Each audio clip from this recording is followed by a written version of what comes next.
Guys, gimana kabarnya? Baik kan? Pastinya dong. Sekarang Mimin mau menceritakan donghua baru berjudul Fallen Mystic Master dengan durasi 1 jam penuh. Donghua ini menceritakan mengenai sosok Cuyue, es dari organisasi Z modern yang dijebak sehingga dia meninggal dan di bawah bimbingan sistem cermin 9 desolasi. Jiwanya melakukan perjalanan ke dunia 9 desolasi. Pada saat dia terus berlatih dan menjadi lebih kuat lewat tugas yang diberikan oleh sistem untuk bertahan hidup. Ketika melakukan salah satu tugas yang diberikan sistem, Cuyue menemukan rahasia mengejutkan yang tersembunyi mengenai pemilik asli tubuh yang dia rasuki. Dari sinilah Cuyue menggali semakin banyak rahasia tentang pemilik asli tubuh ini. Hingga dia tiba-tiba menemukan bahwa dia bukan satu-satunya tuan rumah dari sistem cermin. Tetapi ada tuan rumah lain dari sistem cermin 9 kehancuran di dunia 9 kehancuran. Oke, tanpa berlama-lama kita langsung gas ke alurnya.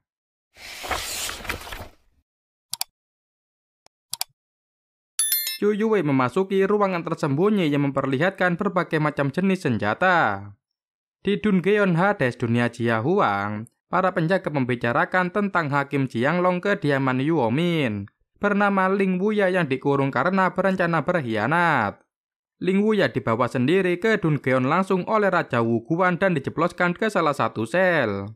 Tiba-tiba seorang penjaga yang berpatroli panik mengumumkan bahwa Ling Wuya telah melarikan diri. 龙判官也被关进来了。我知道。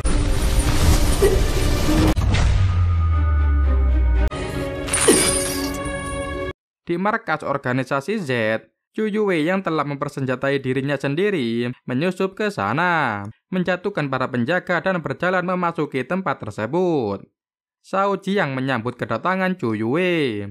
Sementara kekasih Cuyue yang bernama Mu Hongli diikat dan digantung di hadapannya. Cuyue meminta Shao Jiang melepaskan Mu Hongli. Sebagai gantinya, Shao Jiang bebas melakukan apapun kepadanya. Beberapa anak buah Shao Jiang muncul, dan salah satunya memanggil Cuyue sebagai kapten. Ia menyarankan Cuyue untuk bertobat dan tidak melawan organisasi lagi.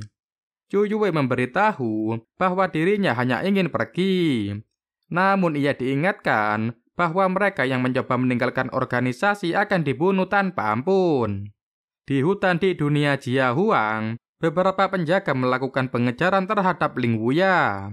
Sesosok manusia batu iblis api tiba-tiba muncul, menghadang Ling Wuya dan membuatnya bertanya-tanya apakah Raja Kota telah tiba. Beberapa anggota 10 aula kemudian muncul menyerang Ling Wuya. Salah satu dari mereka memberitahu perintah Kaisar bahwa akibat pengkhianatan Ling Wuya, 10 aula harus turun tangan. Secara bersamaan mereka menyerang Ling Wuya bertekad untuk menghabisinya. Ling Wuya berusaha mengatasi semua serangan tersebut dan mencoba menggagalkan upaya mereka. Qin Wang menyatakan karena pengkhianatan yang dilakukannya terhadap Yao Min dan ketidaksetiaannya, maka Ling Wuya layak untuk dibunuh. Kembali ke markas organisasi Z, keempat anak buah Shao Jiang menyerang Cuyue secara bersamaan. Cuyue melompat dan melancarkan tendangan dan menghindari terjangan pisau yang hampir mengenainya. Ia menyingkirkan pisau tersebut dengan kakinya yang menancap tepat ke sebelah Shao Jiang. Cuyue menangkap salah satu anak buah Shao Jiang, menjadikannya sebagai tameng ketika pisau tersebut dilemparkan ke arahnya. Bertekad melakukan apapun untuk menghabisi Cuyue, Shao Jiang melemparkan granat tanpa memperdulikan ketiga anak buahnya yang masih bertarung.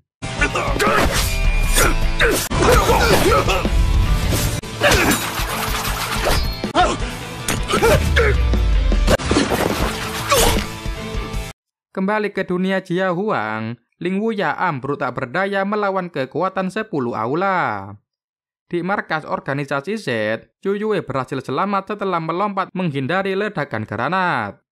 Shao Jiang berdiri dari kursinya, mengatakan bahwa ia menyayangkan tindakan Cuyue yang ingin meninggalkan organisasi. Mengingat awalnya dia adalah karya yang paling dibanggakan. Cuyue mengeluarkan pisau yang diselipkannya di ikat pinggang bersiap untuk menghadapi Shao Jiang. Mu Hongli terkejut ketika Shao Jiang menarik pedang dan berjalan ke arah Zhu Yue. Shao Jiang bertanya, apakah Zhu Yue benar-benar ingin pergi dari organisasi demi seorang wanita? Zhu Yue tidak menjawab, dan sebagai tanggapan ia berlatih menerjang Shao Jiang dengan pisaunya. Shao Jiang menahan pisau Zhu Yue dengan pedangnya, dan mengatakan jika Zhu Yue tidak bersedia menerima takdirnya, maka dia harus mati. Ia mendorong pedangnya memaksa Zhu Yue melompat mundur. Shao Jiang merengsek ke depan, terus mendesak Zhu Yue tanpa henti. Zhu Yue melompat menerjangkan pisaunya tetapi gagal mengenai Shao Jiang. Pertarungan keduanya terus berlanjut, dan baik Zhu Yue maupun Shao Jiang sama-sama seimbang. Shao Jiang mengeluarkan 2 pistol yang berada di punggungnya, dan menodongkannya ke arah Zhu Yue. Di saat yang bersamaan, Zhu Yue juga menyiapkan busurnya dan mengarahkannya ke hadapan Shao Jiang. Namun Shao Jiang mengingatkan bahwa dirinya lah yang mengajarkan Zhu Yue bertarung. Ia menyarankan untuk menyerah dan akan memberi Zhu Yue 1 kesempatan. Shao Jiang melemparkan 1 pistol yang dibawanya dan menantang Zhu Yue untuk berduel dengan senjata tersebut. Ia mengatakan Zhu Yue tidak perlu menang darinya, dan hanya perlu bertahan agar tidak mati. Shao Jiang berjanji akan melepaskan Zhu Yue dan kekasihnya jika dia mampu bertahan hingga akhir. Zhu Yue menerima pistol yang dilemparkan Shao Jiang dan memeriksa peluru di dalamnya. Keduanya sama-sama melepaskan tembakan dan sama-sama berhasil menghindar. Shao Jiang mengetahui bahwa Zhu Yue menggunakan 5 tembakan untuk melawan tembakan 6 bintangnya. Ia terkesan dan masih membanggakan Zhu Yue sebagai yang terbaik. Zhu Yue menembak tali yang menjerat Mu Hongli, melemparkan pistol kepada Shao Jiang dan berjalan menghampiri kekasihnya.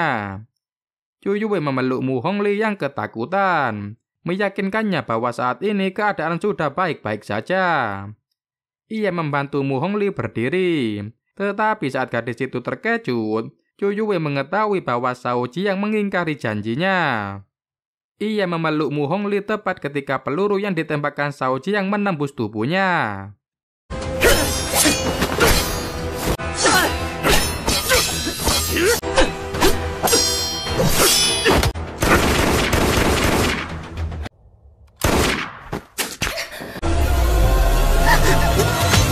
Di dunia Jia Huang, anggota 10 aula berjalan menghampiri Ling Wuya. Mereka menyayangkan pengkhianatan Ling Wuya, mengingat dulunya dia adalah karya yang paling dibanggakan. Namun karena Ling Wuya menolak takdirnya, maka ia harus dihabisi. Tiba-tiba asap ungu kehitaman memancar dari tubuh Ling Wuya. Anggota 10 aula menjaga jarak, tetapi Ling Wuya menyerang Zhu Jiangwang dan mengalahkannya. Ia juga melenyapkan manusia batu iblis api, Qin Wang dan Raja Kota. Meski salah satu dari mereka berhasil meloloskan diri. 快退！那是，你本来有机会成为我。 Di markas organisasi Z, Zhu Yue yang terkena tembakan terhempas jatuh. Kilasan masa lalu bahagianya bersama Mu Hongli tiba-tiba membanjiri kepalanya dan pecah berkeping-keping seperti cermin. Zhu Yue bisa melihat wajah ketakutan Mu Hongli dan mendengar tangisan gadis itu. Ia bertanya-tanya apakah itu akan menjadi akhir untuknya sesaat sebelum kesadarannya menghilang. Zhu Yue terbangun di suatu ruangan tak dikenal dan disambut oleh seorang gadis berambut putih bernama Fei Qian. Gadis itu memberitahu saat ini Zhu Yue berada di sistem cermin Jiu Huang dan dirinya adalah petugas penghubung sistem. Fei Qian menjelaskan dirinya bisa membantu Zhu Yue terlahir kembali dan dia juga bisa menjadi tuan dari cermin Jiu Huang. Namun Zhu Yue harus menjalankan setiap misi dari cermin Jiu Huang dan jika tidak ia akan dibunuh. Zhu Yue memikirkan jika dirinya bersedia menjadi tuan cermin Jiu Huang, ia akan terus membunuh dan mengulangi kehidupan yang selama ini dibencinya.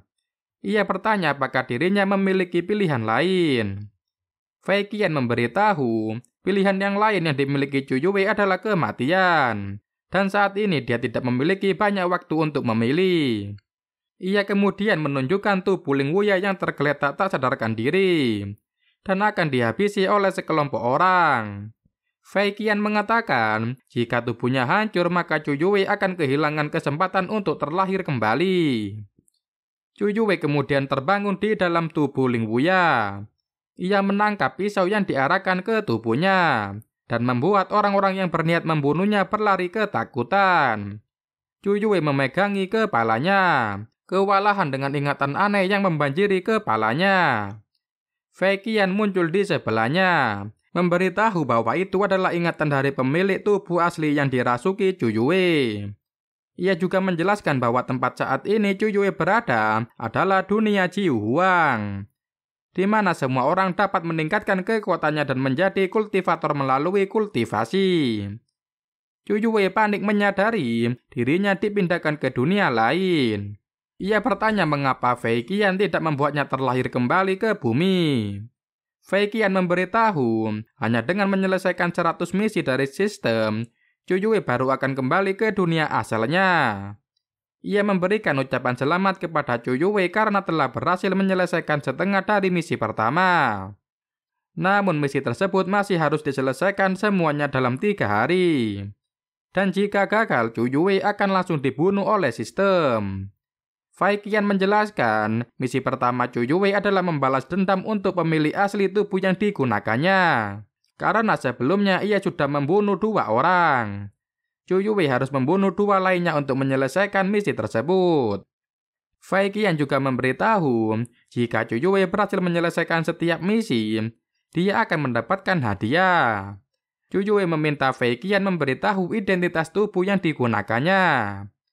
Fei Qian mengatakan, pemilik tubuh ini adalah seorang yatim piatu yang tidak memiliki teman dan sangat cocok untuk Chu Yue. Di kota batu hitam yang ada di dunia Jia Huang, sekelompok pria berkumpul, bermain judi dan memasang taruhan kepada seorang wanita yang menjadi bandar. Di sela-sela atap tempat tersebut, Chu Yue mengintip dan mempelajari apa yang terjadi di sana. Ia memikirkan tentang tubuh baru yang digunakannya dan mengakui bahwa kualitas tubuh di dunia tersebut jauh lebih kuat daripada saat dirinya berada di bumi. 2 orang pria tersebut mengetuk pintu, memberi hormat kepada seorang pria yang mereka sebut sebagai wakil ketua Balai Si. Salah satunya yang bernama Sun Ergou mengatakan bahwa dirinya datang ingin melaporkan sesuatu. Namun wakil ketua Balai Si menolak membukakan pintu, bertanya mengapa mereka mengganggunya malam-malam. Saat akhirnya mereka diizinkan masuk dan diperintahkan bergegas untuk menyampaikan hal yang ingin dilaporkan. Sun Ergou didorong masuk oleh rekannya yang bernama Zhao Laizi, sementara dia memilih menunggu di luar. Chu Yue melompat dari atap dan menyerang Zhao Laizi diam-diam. Ia menghabisi Zhao Laizi dengan menenggelamkan kepalanya ke dalam kolam. Wakil ketua Balai Kun Sekte Pemusnah yang bernama Si Potian memperhatikan pot tanamannya yang jatuh di halaman. Ia bergegas ke sana, mengangkat keluar mayat Zhao Laizi dari dalam kolam. Si Potian marah, menuntut siapapun yang berani menyerang anak buahnya keluar.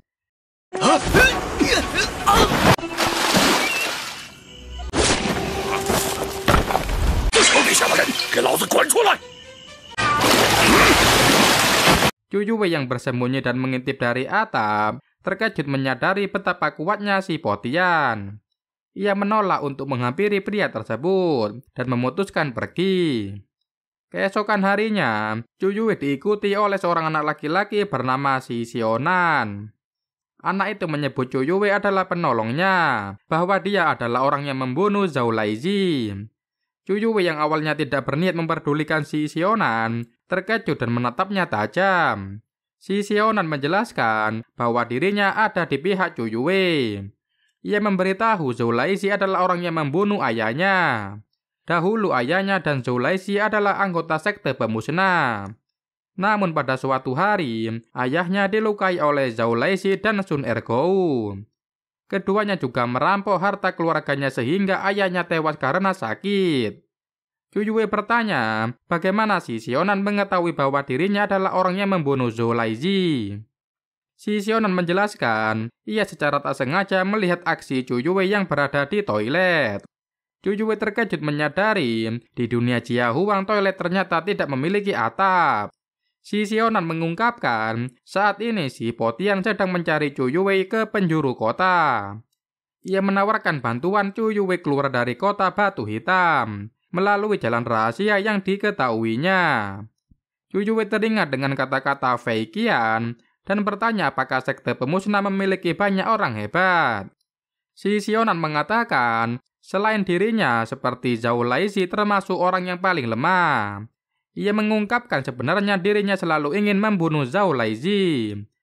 Dengan demikian bukan hanya bisa membalas dendam untuk ayahnya, ia juga bisa menggantikan posisinya dan mendapatkan lebih banyak uang agar kehidupannya menjadi lebih baik.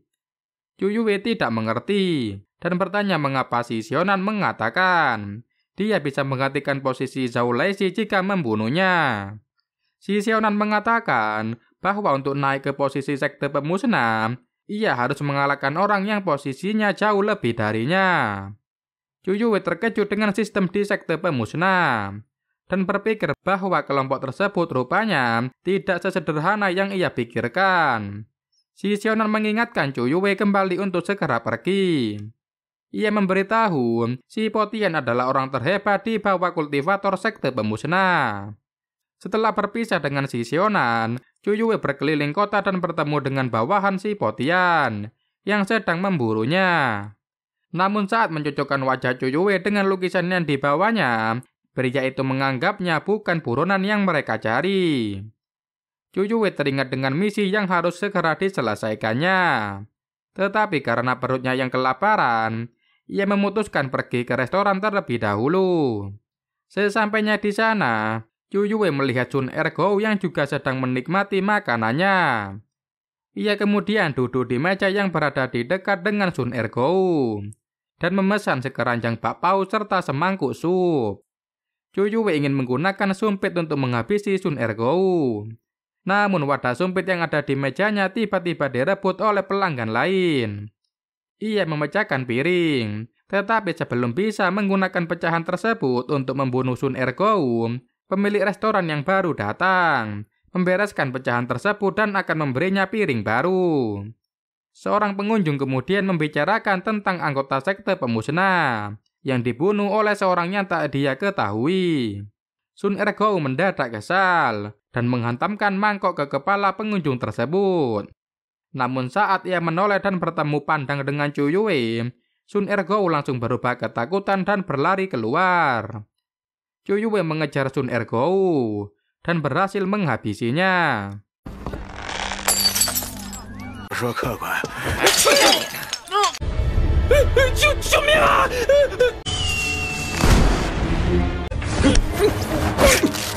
Tetapi suara yang ditarik Sun Ergo meledak lebih dulu, memanggil pasukan sekte pemusnah datang ke tempat tersebut. Chu Yue berniat melarikan diri, namun si Po Tian dan anak buahnya telah tiba di sana, lalu mengepungnya.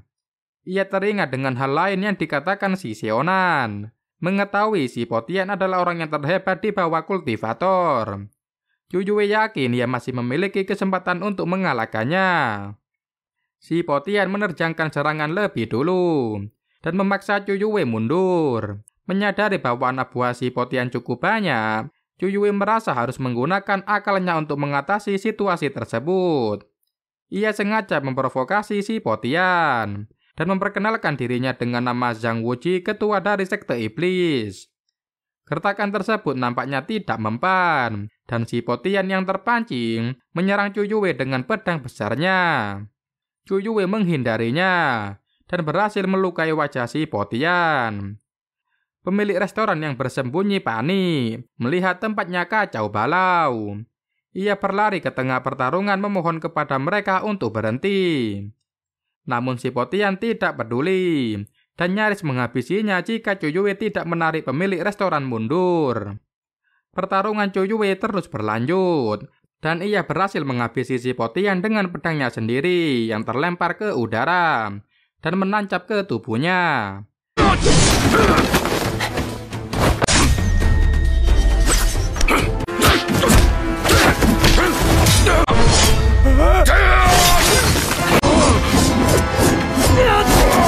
Saat Cuyue berjalan keluar dari restoran, anak buah si Potian langsung ketakutan. Salah satu dari mereka berniat untuk kabur memberitahu ketua balai. Namun ketua balai yang bernama UCR baru saja tiba di sana dan berdiri di hadapan Cuyue. Menduga UCR adalah seorang kultivator, Cuyue berharap bisa memiliki pistol. UCR mengintimidasi Cuyue dengan kekuatannya dan membuat semua orang di sana merasa ngeri. Cuyue membenarkan dugaannya dan berpikir jika ia bertarung dengan UCR, dirinya tidak akan memiliki kesempatan untuk menang.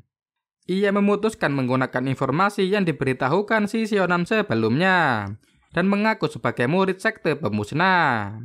Cuyue mengatakan bahwa ia hanya mengikuti aturan sekte. Alasannya membunuh Sun Ergo dan si Potian untuk menggantikan posisi mereka. UCR bertanya kapan Cuyue bergabung dengan sektenya. Cuyue memperkenalkan nama aslinya dan menjelaskan bahwa ia baru saja diterima sebagai anggota sekte pemusnah oleh si Sionan. Wakil ketua sekte yang bernama Ding Ming kemudian datang, bertanya kepada si Sionan alasannya menerima Cuyue. Si Sionan beralasan bahwa wajah Cuyue mirip dengan ayahnya yang meninggal dengan tragis. Dia anggap tidak melanggar peraturan sekte. Ding Ming menerima penjelasan tersebut dan menyuruh Cuyue untuk melapor ke sekte besok. Selain itu, karena telah menghabisi si Potian, maka Cuyue juga akan mendapat posisi sebagai wakil ketua Balai Kun.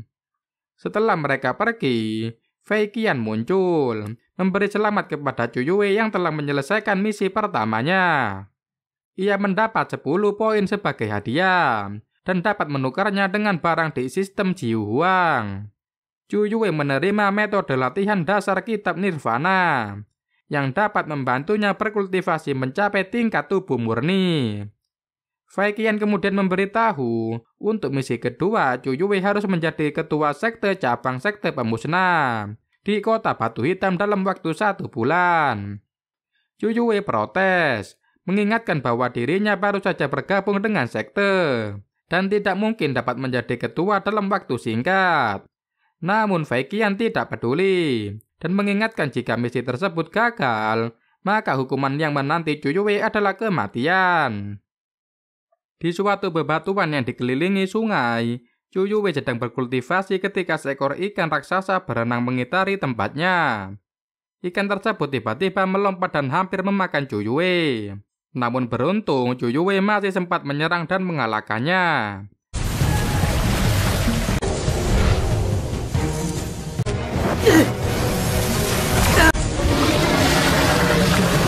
Cuyue terkejut sendiri dengan kekuatan yang dimilikinya. Ia bertanya-tanya apakah serangannya adalah kekuatan yang dimiliki kultivator. Fei Qian kemudian muncul, memberi ucapan selamat kepada Cuyue karena telah berhasil menguasai kitab Nirvana dan mencapai puncak pelatihan daging tingkat tubuh murni. Cuyue lega mengetahui dirinya telah menjadi seorang kultivator dan memiliki kemampuan untuk melindungi diri sendiri di dunia tersebut. Fei Qian terkesan dengan Cuyue yang berhasil mencapai puncak pelatihan daging tingkat tubuh murni dalam waktu 3 hari dan mengklaim bahwa tubuh yang digunakannya sangat cocok untuknya. Cuyue mengatakan bahwa hal tersebut bukan hal yang sulit karena dirinya adalah seorang jenius. Ia kemudian meminta Fei Qian menjelaskan tentang tingkat tubuh murni dan diberitahu 3 tahapannya, yaitu pelatihan daging, tulang, dan saraf. Cuyue terkejut mengetahui tingkat yang baru dicapainya adalah tahap permulaan, tetapi tangannya sudah terasa sangat pegal. Fei Qian menjelaskan tingkat tubuh murni adalah tingkat terendah bagi kultivator, dan akan ada tingkat pemahaman, kesadaran, dan kemurnian. Cuyue merasa tidak sanggup mencerna semua penjelasan itu dan meminta Fei Qian untuk berhenti. Fei Qian kemudian mengingatkan bahwa 3 hari sudah berlalu sejak misi kedua diumumkan. Sementara itu, di depan si Sionan menunggu Cuyue dengan panik. Ia berpikir jika Cuyue tidak segera datang, dia mungkin akan mati. Seorang anggota sekte tiba-tiba dilempar keluar, diingatkan tentang aturan sekte pemusnah. Jika seorang anggota terlambat 1 hari, maka satu kakinya akan dipatahkan. Tak lama kemudian, Chuyue tiba di sana, dan si Sionan menghampirinya dengan panik.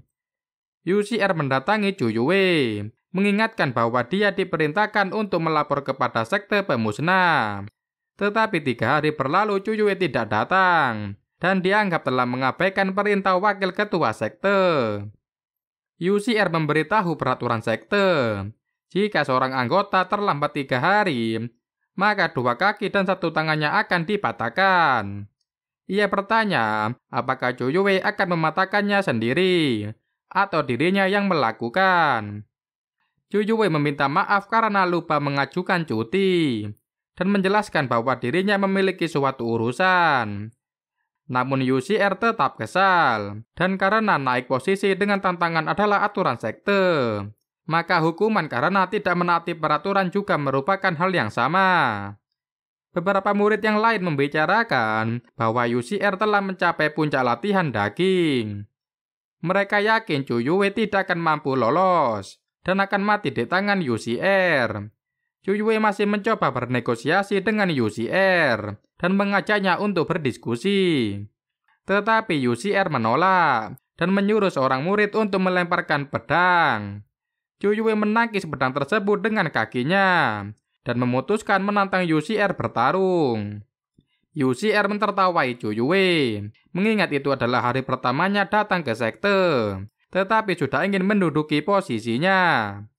Mereka menyebut Chuyue yang bukan seorang kultivator, tetapi nekat menantang UCR yang sudah mencapai puncak pelatihan daging. Orang-orang mengklaim Chuyue sudah gila, karena dia hanya akan dibunuh dalam sekejap oleh UCR. Si Sionan menyarankan Chuyue memberikan beberapa kristal misterius dan meminta maaf kepada UCR. Ia juga melarang Chuyue bertarung dan mengatakan bahwa dia tidak akan bisa mengalahkan UCR. Namun Chuyue tetap bertekad menantang UCR dan mempersilakannya untuk maju. Pertarungan keduanya dimulai dengan UCR yang melancarkan serangan lebih dulu. Chuyue mampu mengatasi semua serangan tersebut, dan UCR menyadari bahwa Chuyue rupanya telah berkultivasi. Chuyue mencoba melancarkan serangan balasan, tetapi menyadari bahwa tekniknya sama sekali tidak mempan. Ia melompat dari atap, menangkap kepala UCR lalu mematahkannya. Semua orang terkejut melihat UCR telah dikalahkan.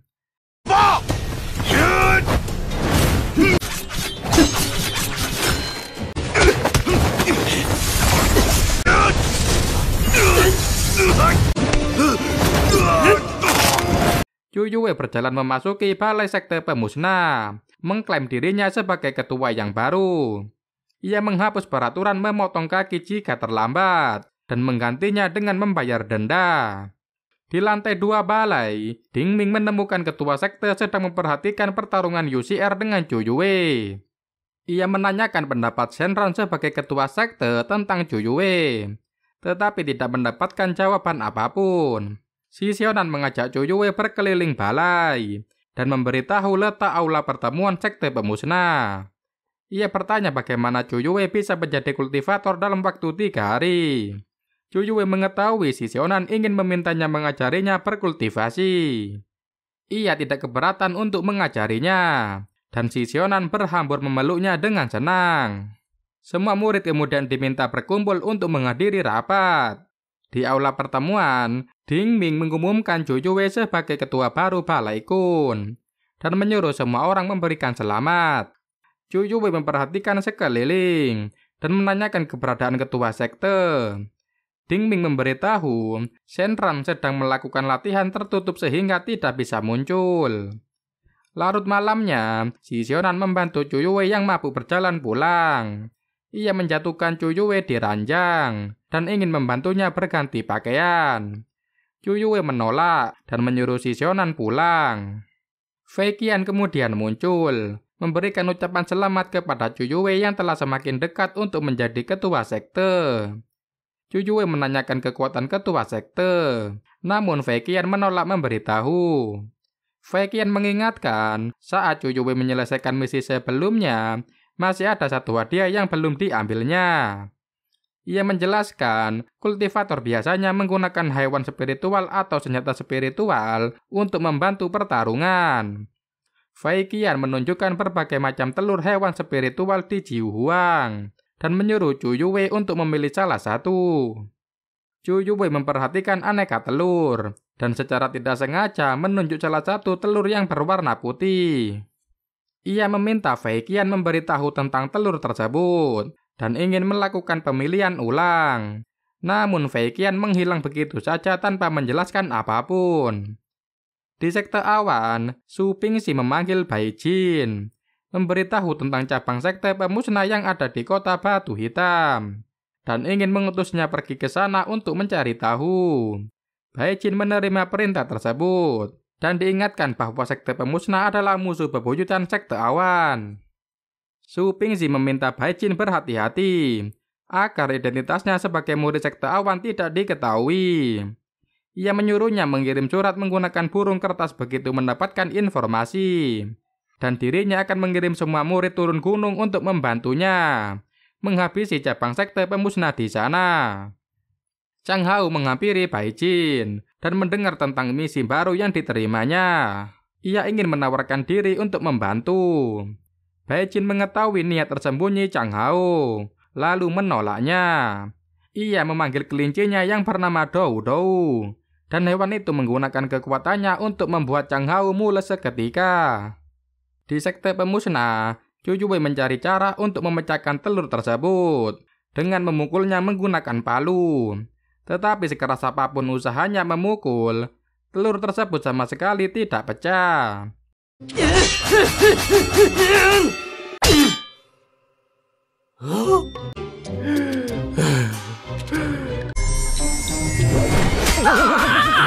Si Sionan kemudian datang, mengantarkan air hangat dan menanyakan sarapan yang ingin dimakan Zhu Yue. Kesal dengan telur tersebut, Zhu Yue menyuruh si Sionan untuk menggorengnya. Namun saat si Sionan ingin memecahkannya menggunakan pisau, kulitnya yang keras membuat bila pisau patah dan tertancap di lengan Zhu Yue. Setelah menyuruh si Sionan pergi, Zhu Yue menarik patahan pisau dan tanpa sengaja, darahnya menetes ke atas telur tersebut. Telur itu tiba-tiba bercahaya dan tampak seperti berdegup. Si Sionan yang masih berdiri di depan pintu memberitahu bahwa ketua sekte meminta setiap balai menyerahkan 300 kristal misterius kelas bawah setiap bulannya. Jika tidak melakukannya, maka ketua balai akan dihukum sesuai aturan sekte.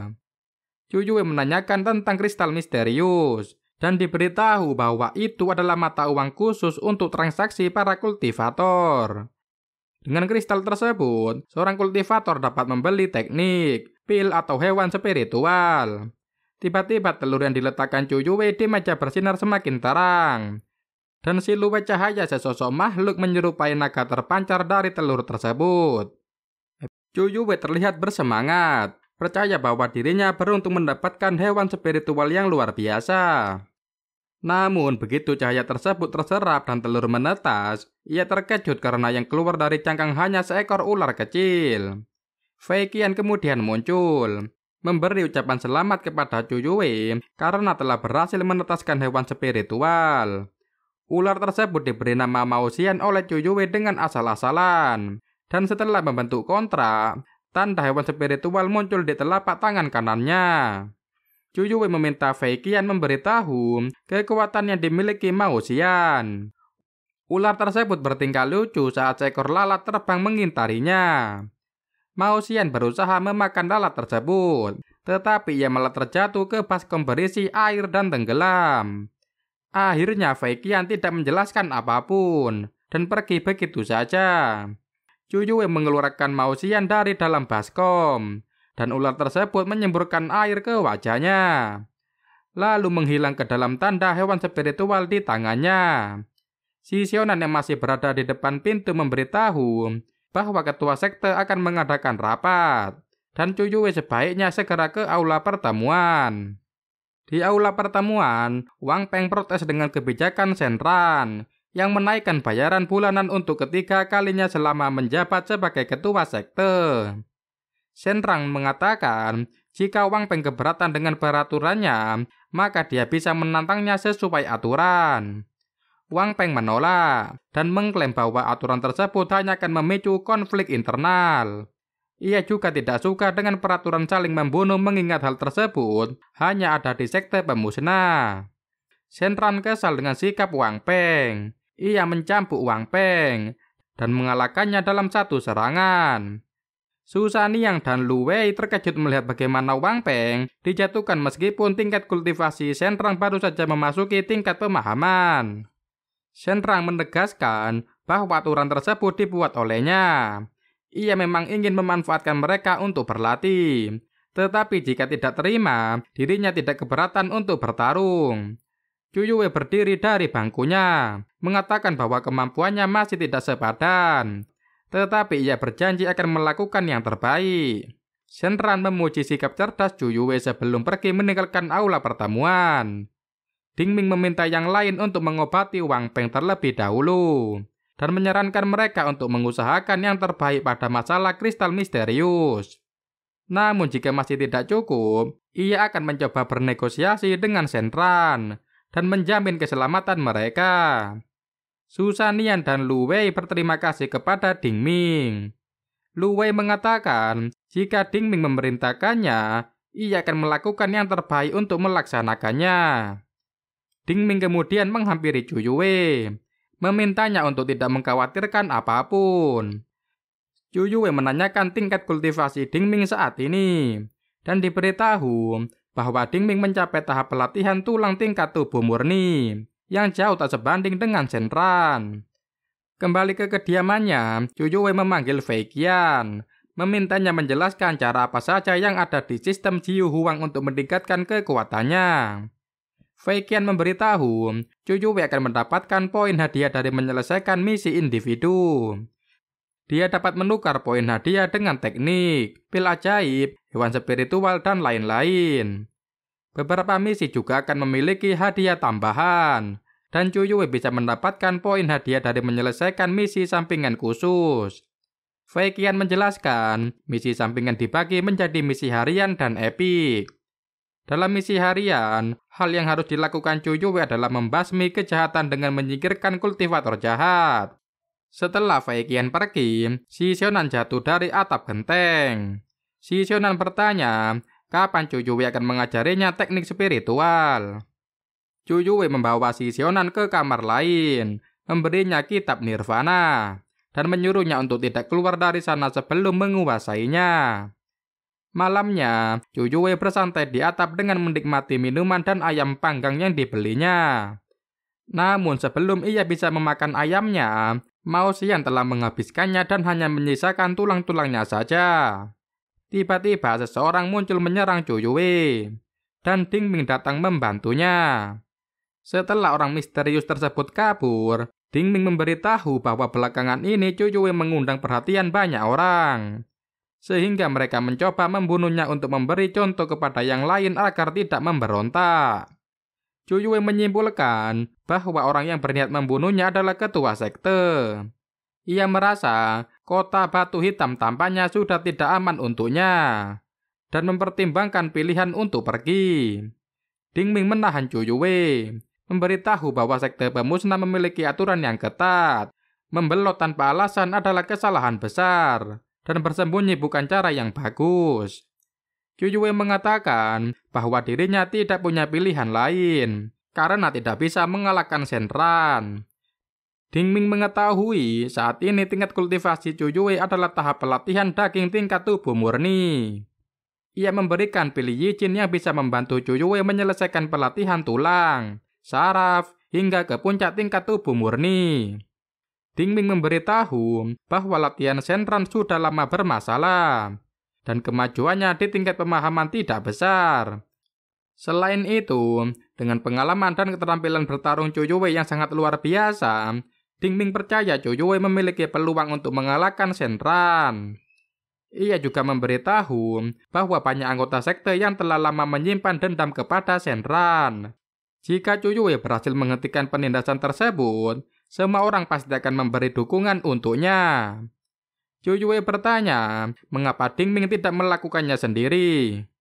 Ding Ming mengungkapkan bahwa bakat yang dimilikinya terbatas, dan sekalipun ia memakan pil Yi Jin, dirinya tidak akan bisa mengalahkan Shen Ran. Beberapa waktu kemudian, anggota sekte pemusnah berkumpul di aula pertemuan. Salah satu ketua balai melaporkan bahwa mereka tidak berhasil mengumpulkan kristal dengan jumlah yang ditentukan.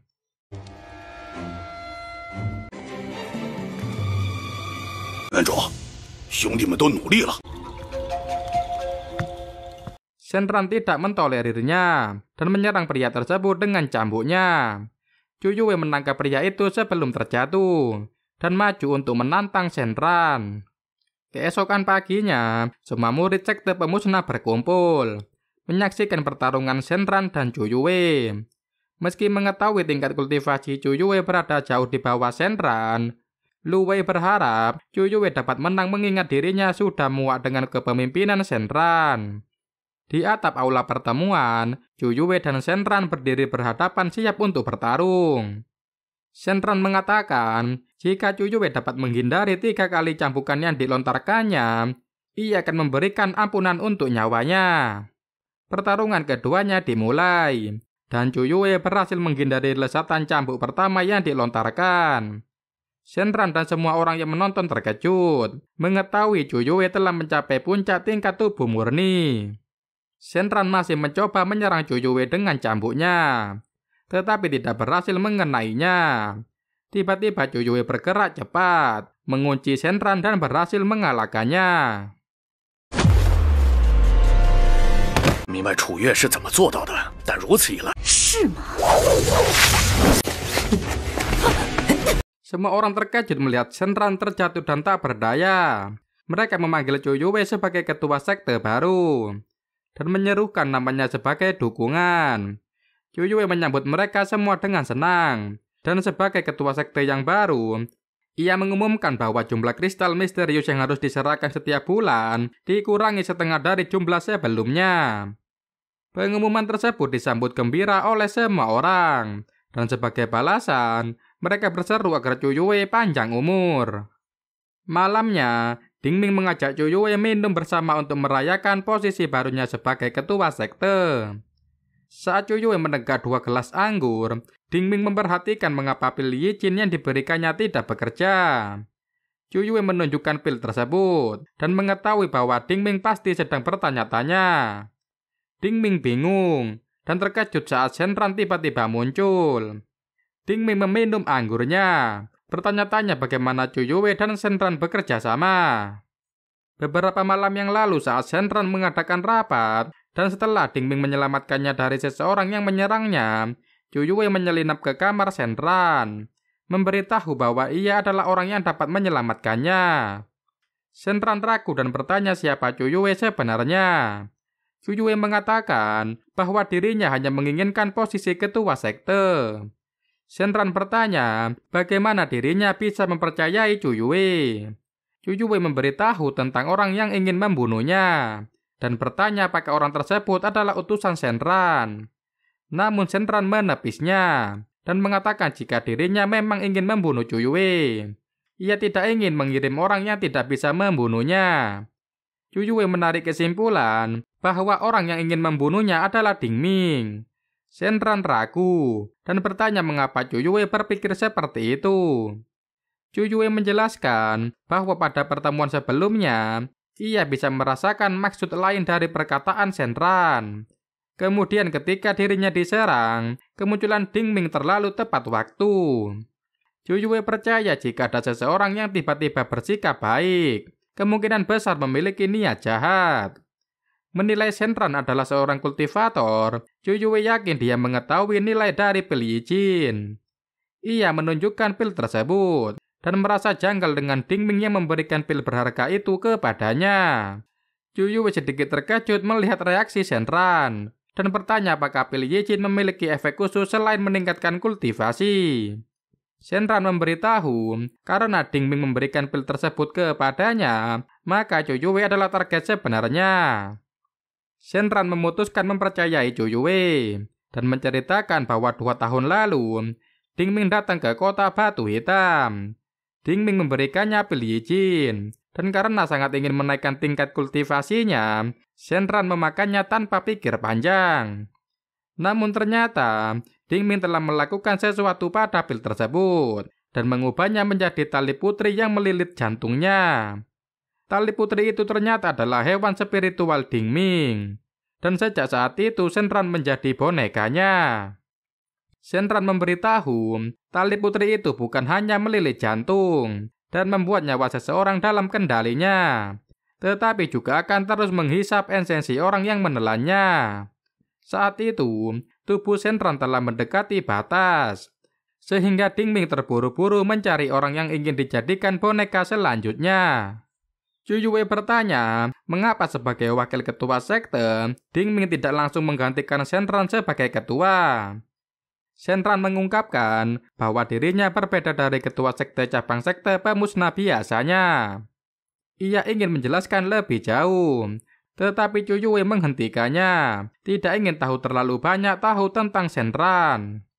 Yue bertanya, apakah Shenran bersedia bekerja sama dengannya. Ia akan berpura-pura membunuh Shenran di depan Dingming dan mengajarinya cara berpura-pura mati. Kembali ke masa kini, Dingming terkesan dengan rencana mereka dan menyebutnya sebagai pertunjukan yang bagus. Shenran melontarkan cambukannya, tetapi ditangkis oleh Dingming menggunakan kipasnya. Dingming memberitahu bahwa dirinya sudah mencapai tingkat pemahaman dan menyarankan Shenran serta Yue untuk menjadi bonekanya dengan patuh. Yue mengambil alih cambuk Shenran dan menggantikannya berhadapan dengan Dingming. Shenran hampir celaka, tetapi Yue melindunginya dan terpental keras. Dingming bertanya-tanya bagaimana Yue dapat mencapai puncak tingkat tubuh murni tanpa memakan pil Yijin yang diberikannya. Yue mengatakan bahwa hal tersebut berkat dua bawahan yang dikirim Dingming untuk menjaganya. Rupanya Yue membunuh dua penjaga tersebut dan menukarnya kepada Fei Qian untuk mendapatkan pil Yijin yang lain. Pertarungan kembali dilanjutkan, dan setelah melancarkan beberapa kali serangan, Dingming akhirnya dikalahkan dan terkapar di tanah. Ia menghampiri Shenran, menyerahkan Dingming kepadanya. Namun tiba-tiba Dingming bangkit kembali dan menyatakan bahwa pertarungan tersebut baru permulaan. Yue bingung melihat Dingming tiba-tiba berubah dan tampak lebih kuat. Shenran memberitahu Dingming mengorbankan kultivasi dengan nyawanya sendiri agar sebagian tubuhnya ditelan oleh hewan spiritual untuk meningkatkan kekuatan tempurnya dalam waktu singkat. Yue menangkis serangan Dingming dengan pedangnya, tetapi tanaman merambat itu terus muncul menyerangnya tanpa batas. Ia menyadari jika terus bertarung seperti itu, tenaganya hanya akan habis terkuras. Yue memanggil Fei Qian, memberitahu bahwa dirinya seharusnya sudah menyelesaikan misi dan mendapatkan poin. Fei Qian membenarkan, dan Yue mendapatkan 200 poin sebagai hadiah dari misi yang telah selesai. Yue meminta Fei Qian menukarkan poin tersebut dengan sesuatu yang dapat membantunya bertarung melawan Dingming. Sebuah layar dengan berbagai senjata ditampilkan, dan Yue memutuskan mengambil pemotong es dan api kait pengunci jiwa.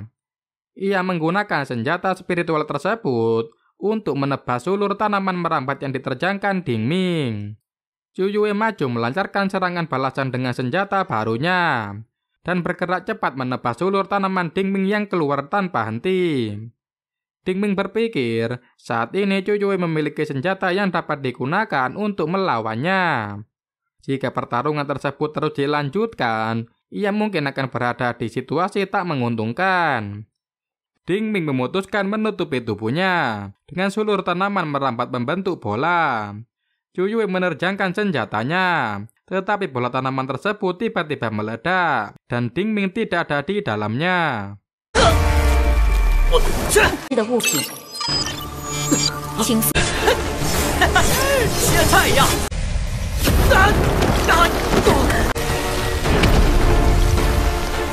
Shenran berterima kasih kepada Yue, tetapi Yue bercanda dengan mengatakan bahwa ia akan lebih senang jika Shenran menunjukkan rasa terima kasihnya dengan memberikan harta. Shenran memberitahu bahwa dirinya memiliki kesucian yang telah dijaganya. Chu Yue membalasnya dengan Shenran, namun ia malah menerima tamparan. Shenran mengatakan bahwa Chu Yue telah mendapatkan posisi ketua sekte. Ia berharap Chu Yue dapat memimpin sekte pemusnah dengan baik. Karena jika tidak, dirinya akan menantangnya bertarung sampai mati. Setelah Shenran pergi, Fei Qian kembali muncul, memberitahu bahwa Chu Yue melakukan kesalahan besar saat merawat hewan spiritual, dan dirinya datang untuk memperbaikinya. Ia menjelaskan bahwa Chu Yue harus memberi Mao Xian makan dan mengajaknya berbicara. Selain itu, hewan spiritual juga akan depresi jika disegel terlalu lama disegel.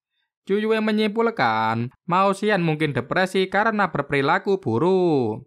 Saat ia menyentuh kepala ular tersebut, Mao Xian tiba-tiba menggigit tangannya.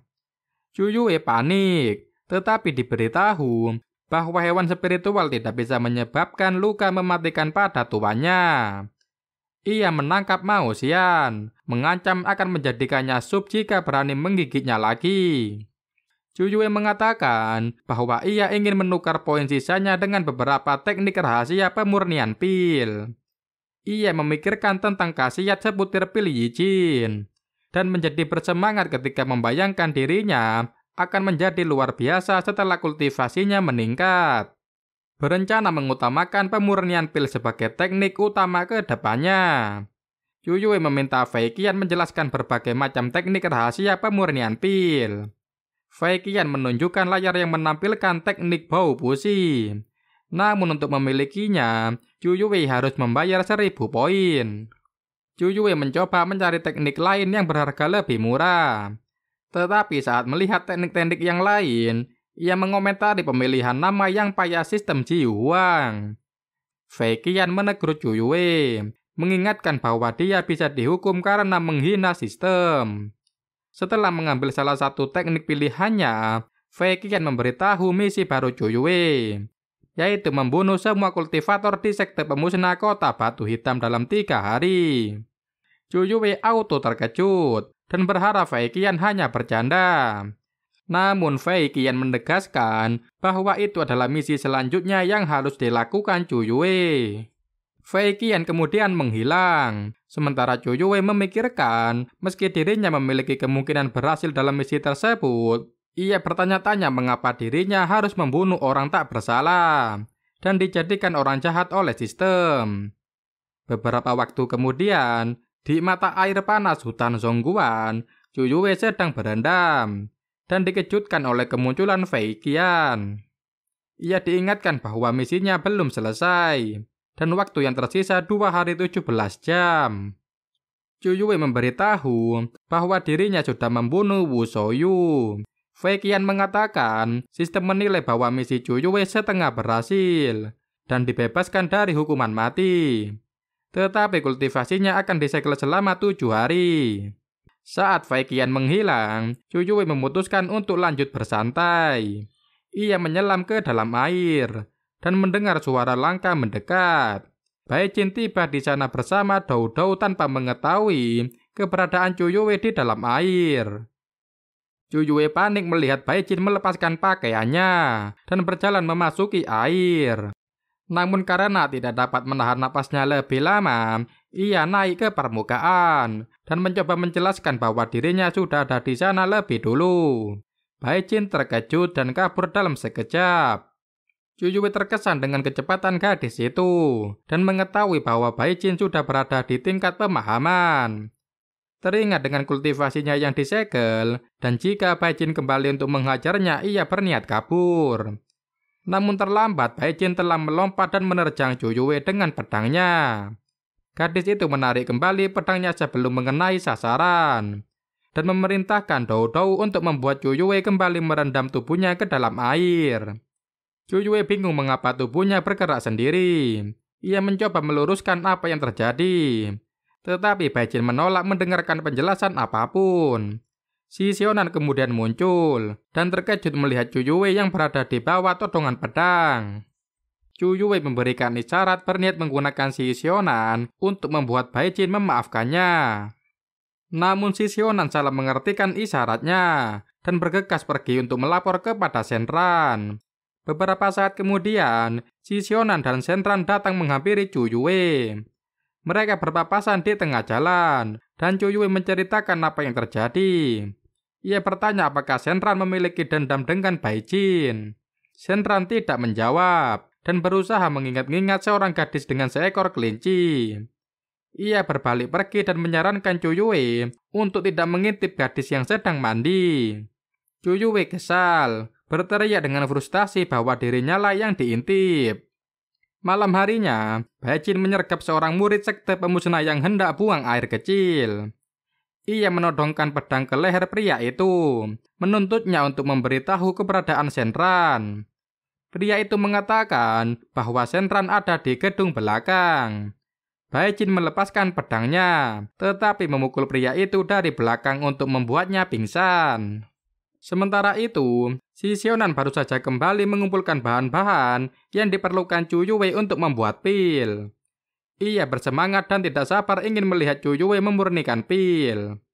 Zhu Yue memikirkan bahwa itu adalah pertama kalinya ia akan memurnikan pil. Dan jika percobaannya gagal, sebagai ketua sekte hal tersebut pasti akan sangat memalukan. Ia memikirkan suatu cara untuk mengusir si Sionan dan menyuruhnya berjaga di luar. Beberapa saat kemudian, Zhu Yue memulai percobaannya membuat pil, tetapi gagal. Ia bahkan menyampurkan terlalu banyak bahan hingga membuatnya meledak. Zhu Yue kemudian menemukan Mao Xian tergeletak di meja dan mengetahui ular itu memakan pil gagalnya. Di aula pertemuan, Zhu Yue ditanya tentang proses pembuatan pilnya. Ia mengatakan bahwa semuanya berjalan lancar dan akan membagikannya kepada mereka setelah selesai. Shenran mengumumkan bahwa ia menerima kabar tentang sekte awan yang mengutus muridnya untuk menyerang mereka. Memikirkan banyaknya kultivator hebat dari sekte tersebut, Shenran menyarankan mereka pergi meninggalkan kota batu hitam untuk bersembunyi. Ia menanyakan pendapat Zhu Yue, tetapi sebelum sempat menjawabnya, Chang Hao datang lebih dulu dengan menjebol tempat tersebut. Anggota sekte pemusnah terkejut mengenali Chang Hao adalah orang dari sekte awan. Chang Hao merendahkan sekte pemusnah dan berjalan menghampiri Zhu Yue. Ia menghina Zhu Yue dan bertanya-tanya bagaimana orang selemah itu bisa menjadi ketua sekte. Para murid sekte pemusnah tidak terima ketika Chang Hao melempar Zhu Yue dari singgasananya. Mereka menyiapkan senjata masing-masing dan menyerbu Chang Hao. Namun dengan transformasi energi spiritualnya, Chang Hao mampu menjatuhkan mereka sekaligus. Shenran melontarkan cambukannya yang ditangkap Chang Hao dengan mudah. Chang Hao memberitahu dirinya datang untuk memberi mereka kesempatan hidup.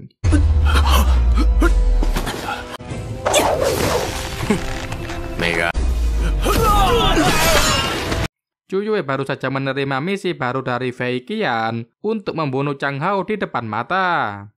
Tetapi ia terkejut ketika teringat dengan kultivasinya yang masih disegel. Dan dirinya hanya memiliki 1 jam untuk menyelesaikan misi tersebut. Chang Hao mengatakan ia akan membiarkan sekte pemusnah hidup dengan syarat mereka harus memberinya 5.000 kristal misterius setiap bulan. Wang Peng dan semua orang memprotes syarat tersebut dan menyarankan Zhu Yue untuk bertarung. Zhu Yue memberitahu bahwa dirinya memiliki resep pil posuan dan beberapa resep pil lainnya. Ia akan memberikan resep tersebut dan meminta Chang Hao memberinya beberapa hari untuk menyiapkannya. Chang Hao setuju dan akan memberi Zhu Yue waktu 1 hari. Ia menegaskan jika Zhu Yue berbohong, dirinya akan mengambil Shenran dan membuat Zhu Yue menderita. Keesokan malamnya, Zhu Yue sedang berlatih dan memanggil Fei Qian. Ia meminta saran terkait kultivasi dan diberitahu tentang pemeliharaan bukaan. Zhu Yue melihat bulan dan tiba-tiba teringat dengan kekasihnya. Sementara itu, Chang Hao menuntut 2 penjaga memberitahu keberadaan Shenran. Awalnya mereka menolak menjawab, namun Chang Hao mencekik salah satu penjaga dan diberitahu bahwa Shenran berada di pavilion Cuizhu. Di tempatnya, Zhu Yue baru saja menyelesaikan latihan pemeliharaan bukaan dan diingatkan bahwa sisa waktunya untuk membunuh Chang Hao sudah tak banyak lagi. Tiba-tiba seorang penjaga memanggil Zhou Yue, memberitahu bahwa Chang Hao pergi menemui Shen Ran di pavilionnya. Shen Ran sedang mengkhawatirkan Zhou Yue ketika Chang Hao mendobrak tempatnya. Ia berniat menyerang Chang Hao dengan cambuknya, tetapi dilemahkan dengan mudah. Chang Hao mengarahkan ujung cambuk yang berbilah belati dan memperingati Shen Ran untuk diam jika tidak ingin wajahnya tergores. Wang Peng dan ketua balai yang lain kemudian datang, bertekad akan mengalahkan Chang Hao. Namun Chang Hao mengalahkan mereka dalam sekali serangan dan menyisakan Shen Ran seorang diri. 滚出去，不然划破脸就不好看。楚门主是绝对不会放过你的。 Zhou Yue kemudian datang, memeriksa kondisi salah satu ketua balai yang terluka. Chang Hao menghina para ketua balai yang membuat Zhou Yue marah. Zhou Yue berusaha menahan diri, menunggu waktu segel kultivasinya yang akan segera terbuka. Ia mencoba mengulur waktu dan meminta Shen Ran membawa para ketua balai yang terluka untuk menerima pengobatan. Namun Chang Hao melarangnya dan mengatakan bahwa Shen Ran akan tetap ada di sana. Zhou Yue berjalan mendekat mencoba mengobrol dan mendaratkan tendangan ke burung Chang Hao. 就快解封了。本公子善心大发。等等，不过，倒是我和大人还有些事要谈。 Dan ceritanya pun bersambung di sini. Saksikan episode selanjutnya dengan durasi 1 jam penuh hanya di Movie Klonal. Oke, sekian, terima kasih.